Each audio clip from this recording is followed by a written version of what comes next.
Magandang araw sa lahat. Ito si Teacher Bong para sa asignaturang Aralin Panlipunan 4. Ang ating paksa ngayon ay nailalarawan ang pagkakakinalang geographical ng Pilipinas, panahon at klima. Aralin 7. Ang heograpiya ay pag-aaral ng kapaligiran, tao at ugnayan ng dalawang ito. Kung gayon, ang dalawang bumubuo ng heograpiya ay pisikal at pantao. Ang heograpiyang pisikal ay tumutukoy sa kalupaan at katubigan na makikita sa ibabaw ng mundo. Ang heograpiyang pantao naman ay tumutukoy sa dami, pagkakatulad, pagkakaiba, at iba pang paggugrupo ng mga tao sa mundo. 4 na batayang heograpiyang pisikal ang ating tatalakayin. Ang panahon, klima, mga anyong lupa, at mga anyong tubig. Panahon at klima. Ang panahon ay tumutukoy sa maiksing kalagayan ng kalangitan o atmosphere sa isang lugar. Maaaring sa loob ng ilang minuto, oras, o araw. Samantala, ang klima ay tumutukoy naman sa kalagayan ng kalangitan sa isang lugar sa loob ng isang taon. Halimbawa, maaaring ngayon ay maaraw at bukas ay maulan. Ito ang panahon. Alam mo na hindi maaaring magkaroon ng niebe o snow sa Pilipinas batay sa klima nito. Sa gitna ng panahon at klima ay ang kapanahunan o season. Ang kapanahunan ay tumutukoy sa kalagayan ng panahon sa isang lugar sa loob ng 3 o higit pang buwan, subalit hindi tatagal sa loob ng isang taon. Bago ka magpatuloy sa video, nararapat na alam mo muna ang mga linya ng mundo at lokasyon ng Pilipinas. Malaki ang kinalaman ng dalawang paksang ito sa kasalukuyang aralin. Kung hindi pa, ang mga link ng videos ay nasa description box sa ibaba. Pagmasdan ang larawang ito. Hinati natin mula sa Ecuador ng tigta 30 degree pahilaga at tigta 30 degree patimog ang mundo. Nakamarka na low latitude ang mga lugar na malapit sa Ecuador, habang high latitude naman ang mga malapit sa polo. Ang nasa pagitan ng low at high ay middle latitude. Batay sa kapanahunan, isa lang ang mayroon sa mga high latitude at ito ay taglamig. 4 na kapanahunan naman ang taglay ng mga middle latitude, tulad ng mga bansang nasa Europa. Ang 4 na ito ay tag-araw, taglagas, taglamig at tagsibol o 4 seasons. Ang Pilipinas ay bahagi ng low latitude. Ang mga lugar na nandito ay may 2 kapanahunan lamang. Ang tag-ulan o wet season at tag-araw o dry season. Nangyayari ito dahil sa hugis na oblate spheroid ng mundo. Mas maraming natatanggap na init mula sa araw ang low latitude kumpara sa middle at high latitude. Ang rainy o wet season ay nagaganap tuwing Hunyo hanggang Nobyembre sa Pilipinas. Ang dry season naman ay mula Disyembre hanggang Mayo. Subalit ang dry season ay nahahati sa 2. Mainit na tuyo at malamig na tuyo panahunan. Habang umiikot ang mundo sa aksis nito, ay gumagalaw din ang hangin sa mundo. Ito ang Coriolis effect. Ibig sabihin, dahil hindi naman nakapirme ang hangin, ito ay umiikot sa mundo ng patagilid. Napapansin mo ba na kapag mainit ang tubig ay tumataas ang singaw habang kapag malamig naman ay bumababa ito? Ganito rin ang nangyayari sa low at high latitude. Ang hangin sa low latitude ay pupunta sa lugar na malamig at ang malamig na hangin naman ay pupunta sa mainit na lugar.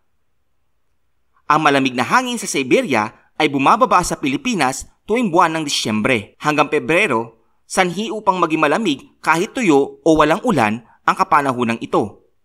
Tinatawag itong hanging amihan. Mula Marso hanggang Mayo naman natin nararanasan ang kapanahunang tuyo na mainit o summer na tinatawag. Napansin mo ba na mas madalas ang ulan sa mga bansang malapit sa Ecuador lalo kung isla? Katulad ng unang paliwanag sa high at low latitude, mabilis ang siklo ng tubig sa mga lugar na ito kung kaya nakakaranas ng madalas na pag-ulan.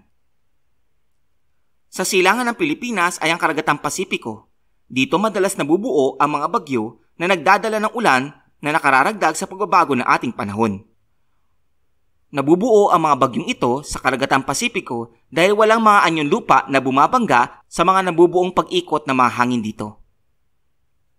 Hindi naman iisang kalupaan ng Pilipinas. Ito ay isang kapuluan, kaya ang klima at panahon natin ay nag-iiba rin sa bawat pulo. Sa klima, mayroon tayong tagtuyo at tag-ulan. Ang kombinasyon ng dalawang kapanahonang ito ay nag-iiba sa iba't ibang lugar sa Pilipinas. May 4 na tipo ng klima ang Pilipinas. Unang tipo, pantay ang tagtuyo at tag-ulan. Ang tuyo ay mula Nobyembre hanggang Abril, hanggang Mayo hanggang Oktubre naman ang tag-ulan. Ikalawang tipo, madalas ang tag-ulan at walang buwan na hindi uulan. May nakatakdang mga buwan na mas marami ang buhos ng ulan kumpara sa ibang buwan. Ikatlong tipo, maikli ang tagtuyo na maaaring iisa hanggang 3 buwan sa pagitan na Disyembre hanggang Pebrero. Ika-4 na tipo, pantay ang tagtuyo at tag-ulan sa buong taon subalit walang nakatakdang kapanahunan. Nakakaapekto ang panahon at klima sa heograpiyang pisikal ng Pilipinas. Bilang buod, ang heograpiya ay pag-aaral ng kapaligiran, tao at ugnayan ng dalawang ito. Binubuo ito ng heograpiyang pisikal na tumutukoy sa kalupaan at katubigan na makikita sa ibabaw ng mundo, at ng heograpiyang pantao na tumutukoy sa dami, pagkakatulad, pagkakaiba at paggugrupo ng mga tao sa mundo. Ang panahon ay ang maiksing kalagayan ng kalangitan sa isang lugar. Ang kapanahunan ay kalagayan ng kalangitan sa isang lugar sa loob ng 3 buwan o higit pa, subalit hindi aabot ng 1 taon. Ang klima ay ang kondisyon ng kalangitan sa isang lugar sa loob ng 1 taon. Sa mga lugar na nasa low latitude ay may 2 kapanahunan, ang tag-araw at tag-ulan. Ang mga middle latitude ay may 4 na seasons, tag-araw, taglagas, taglamig at tagsibol, habang taglamig lamang sa mga high latitude. Coriolis effect ang tawag sa patagilid na paggalaw ng mga hangin sa mundo. Dala ito ng pag-inog ng mundo sa sarili niyang axis. May 4 na tipo ng klima ang Pilipinas.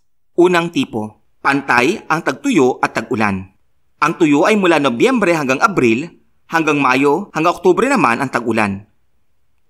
Ikalawang tipo, madalas ang tag-ulan at walang buwan na hindi uulan. May nakatakdang mga buwan na mas marami ang buhos ng ulan kumpara sa ibang buwan.